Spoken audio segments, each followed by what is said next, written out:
Hey y'all, welcome back to this week's episode of AMA Friday with Amy Miller, recruiting in yoga pants. So this week, let's talk about reapplying to the same exact position.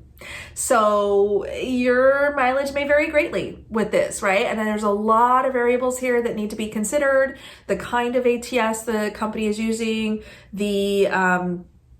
the way it's been implemented, the possibility of being flagged as a duplicate, submittal, things like that. So the answer, as usual, you should know this by now if you've been watching me for more than 5 minutes.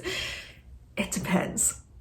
It depends, y'all. I'm not going to tell you not to do it. I think there could potentially be value depending on your why. I'm just going to walk you through what it looks like from the recruiting point of view, what I typically see, and then how I would do it if I were in that position. If I had applied to something and felt really, really strongly about my candidacy and was either rejected, or maybe I'm still under consideration, but I have a brand new resume I want to show you because I watched Amy Miller's videos and I did a better one, then there may be an opportunity for me to go, wait, I have new info and I want you to see it. So let's unpack this a little bit. So we're talking about, you have hopefully gone to the career page directly. You're engaging specifically with the company's career site, their own ATS on the backside of that application, whatever. And so again, keep in mind, every system is going to look a little different. I've used Taleo as an example at different companies, completely different experience. Same with iCIMS, another well-known ATS. I've had twice I've used it now, maybe 3 times at different companies, completely different experience. So you can't even say, oh, well, iCIMS looks like this. Does it? Because iCIMS at this company looked very different than iCIMS at that company. I'm just saying, okay? So the way it's configured and the way it's set up plays a big part here.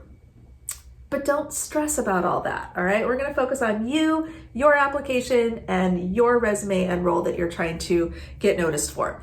So a lot of companies will have this really cool feature where you can log into your candidate portal or your applicant, landing page or whatever, your account, right? Let's call it that. And you can see the status. It's almost like the Domino's pizza tracker, right? Because, still under consideration, rejected, maybe some other stuff. I don't know. It's been a while since I've been on that side of it, so I can't tell you exactly what they look like.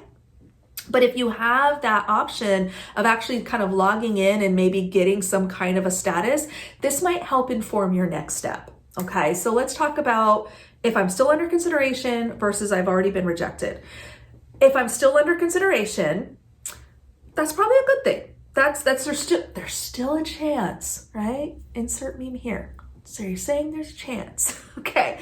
And so what you may want to do in that case is just simply update your resume. The application data, it may or may not be editable. You're going to have to try this out for yourself and see if it does allow you to make adjustments. But I feel pretty confident, and certainly where I would start is by uploading a new, more targeted resume. So maybe I've done some of that, self-reflection, and I've thought about how my resume might be landing, and maybe I have made some adjustments, whether I've done that myself or I've hired someone to help me. I have new information I want you to see. I'm going to try uploading that new resume. That to me is often, one of the best ways to navigate that. Okay. The second thing, if I've already been rejected, so now I'm in that tough spot of like, oh man, I know I could be great for this job. I did not put my best foot forward here. I should have, whatever. Do I reapply? Again, I'm not going to say no, because you have to do what is in your own best interest and decide what steps you are comfortable taking, especially if there's a possibility that it may not go in your favor. If you feel that strongly about it and you really do want to apply, give it a shot. Here's where it gets dicey. A lot of companies will use your email address as the unique identifier for your profile. I've told y'all before, you can go check out that video up above, Dude, Where's My Data? It actually talks about how long this information lives in the system, and it's years and years and years and years and years. I can log in internally into my company's database, right? The internal, my careers page. And I can see roles that I was in consideration for, I mean, obviously since dispositioned, but in consideration for 10 years ago. I have a long history with my employer, as y'all know, my current employer. So I can't see any details, obviously. I just, from the candidate perspective, I see, oh yeah, I had applied to that, or oh yeah, I'd interviewed for that. It's all there because I've had the same email address since you had to be invited to Gmail, by the way. That's how old I am. Like, I had to get an invitation to get a Gmail address. So I've had it for, that's what, 15 years at least? I was still an agency, so at least that long. I digress. So that could potentially be a blocker. I mean, you could actually get that error and say, no, you can't apply to this. You've already applied. You're already attached to this role. You're already on. Because as you know, if you've been listening to me, you never leave the ATS. Your candidate record, your profile is still attached to that requisition forever and ever, amen. It never goes away. So you might get that error. The system literally may not let you reapply. Now, the immediate reaction for a lot of folks is, great, I'm gonna use a different email address. I see this all the time. I see so many duplicate records, and sometimes it's just I've moved on and I'm using a new email now. You know, I don't like that email anymore. I don't have AOL anymore or whatever, right? And that's fine. But some systems, not all, but some systems will actually recognize, hey, there's a good chance this is a duplicate. So when I'm in the ATS and I'm reviewing all of those applications, you know, looking at those resumes one by one as they come in, I will actually get a flag at the top of your profile that says, warning, potential duplicate, please review, or something to that effect. It usually says it nicer than that. It's not all like, warning, you know, lights and sirens. No, it's not that serious. But I will get that flag that says, this is potentially a duplicate. This now allows me to go into your record, and there's a handy little button that I can hit, and it goes into the record and actually lets me compare. Well, we think this John Smith might be the same as these other 7 John Smiths. All right, let me go look. And I can manually read those resumes and profiles and maybe pop over to LinkedIn and just see, okay, I don't want to mix up the John Smiths here.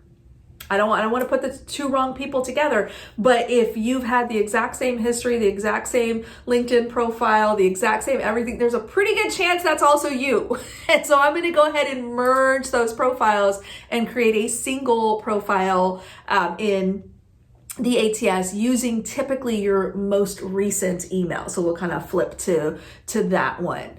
Other times I can say, I'm not sure. If I'm not 100% positive that these 2 profiles are the same person, I will actually skip that step and we will leave those profiles separate. Every new recruiter that comes along and sees it is going to get the same message. Hey, this might be a duplicate, and have that chance to review it. But it will keep those separate. So again, I'm not going to tell you you should or should not use a new email address if you want to reapply to the same exact role. That's your call. But just know that that is something that can happen on the back end. So all that said, now let's say, okay, fine, I get it. I'm not going to try to game the system. I'm not going to try to manipulate the robot. Poor Sherman. And maybe you just want to kind of do this a little more appropriately. I can't think of a good word for this because I don't want you to feel like it's bad to reapply. I don't want that to be the message because I do understand you may have new information now. You may have a different story to tell. I want to make sure you have a chance to do that. So if you're getting blocked at the ATS level or the applicant level, or you know, you're just worried about the optics of creating a new email and reapplying, those kinds of things, I'm going to recommend what I always recommend. One of the few times you're going to hear me say always or never in recruiting: network your way in. And this could be as simple as, you know, trying to identify the potentially correct recruiter And it may be a long shot. You may not know exactly, hey, does this recruiter own this specific rec? But if you know, okay, I applied to a hardware engineering role and I know Amy works on hardware engineers, let me send her a message. And that message is just simply, hey, I want to reapply. My status is whatever it is, but I have new information. I've changed my resume. I've updated something that wasn't included previously. I have new experience now that I want to make sure is included. Can I send you my resume? Yes, because I can then go in and upload that on your behalf. I can ping the owning recruiter if it's not me. I can drop a note to the hiring authority if it's not my hiring manager, or even better if it is. So yes, there are other mechanisms that we can use. So again, having those connections, having those contacts, having those people who are close to the role, close to the recruiting side of things can be really, really beneficial, because we do want you to be a successful applicant. Honestly, it's like the best thing in the world. So I hope that helps. Again, a little bit of a gray area there. Every company, every recruiter, every organization is going to kind of have some different rules, different setups, different configurations. The general guidance is, when in doubt, send it out. That's what we say in agency. If we're not sure, go ahead and give it a try. Make the connection, send the document, see what happens. All right, y'all. Hope that helps. Let me know down below if you have any questions about this specific topic or anything I could try to clarify for you. And we will see you next week.